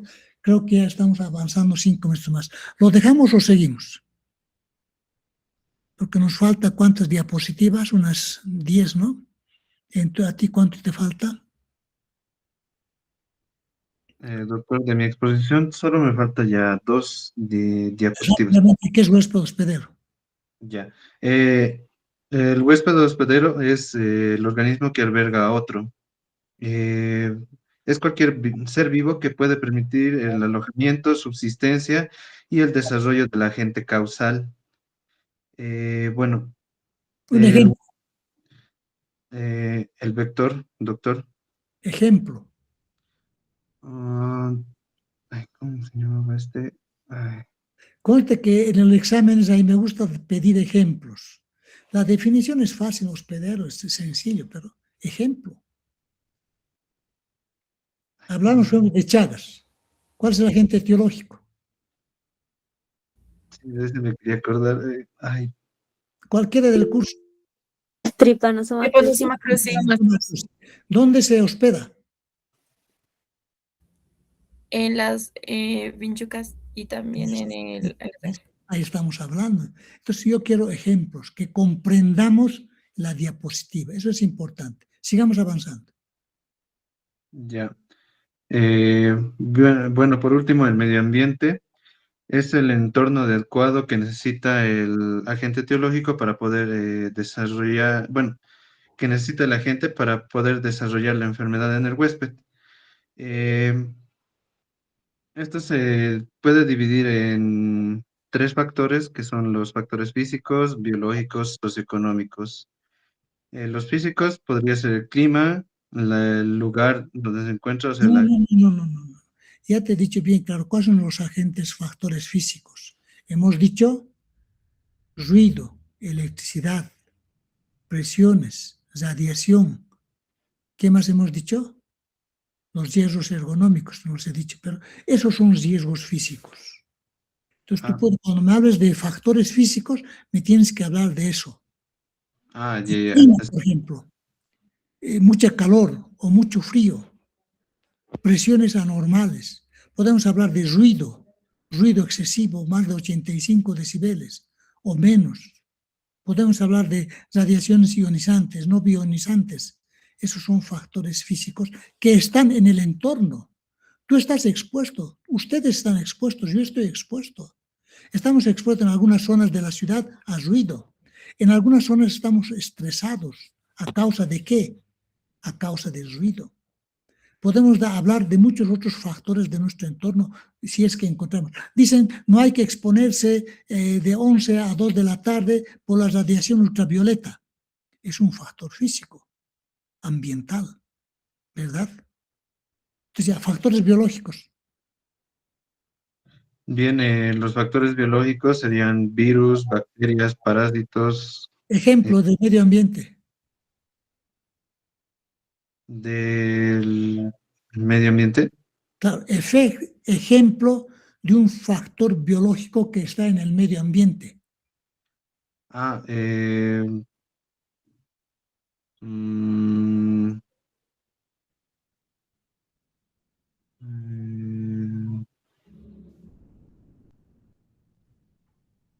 ¿Cómo es? Tarea para la casa, avancemos. Factor socioeconómico. bien, esto se refiere más que todo a los servicios. Bueno, eso es lo que entendí, se refiere a los servicios, el acceso a la... ¿De qué forma te pueden afectar a tu salud? Bien, los servicios públicos, mejor dicho, era... ¿Pueden afectar a la salud?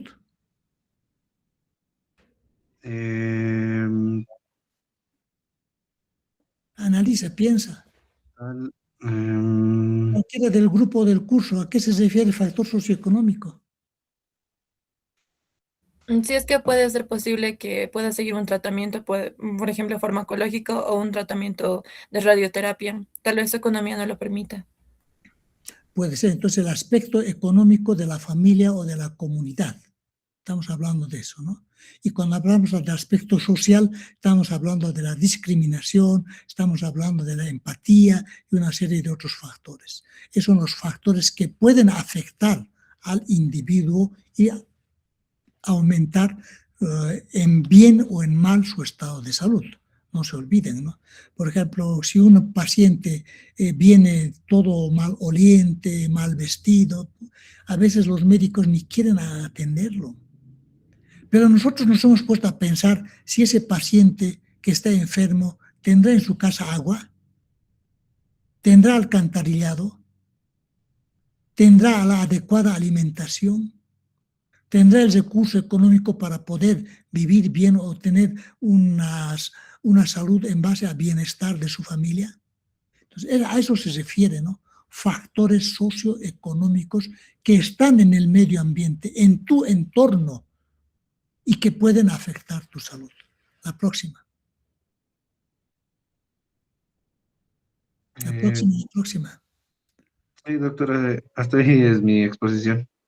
Factores protectores. Ya no vamos a poder avanzar esto más, ¿no? ¿Qué dices, Yanina? ¿Qué dices, Diego?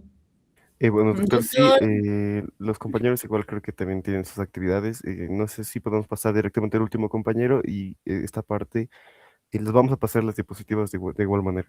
Ya, entonces, perfecto, estudien bien esto, de repente alguito les pregunto yo en la próxima clase y avanzamos. Entonces daríamos por concluido la clase. ¿Estamos de acuerdo?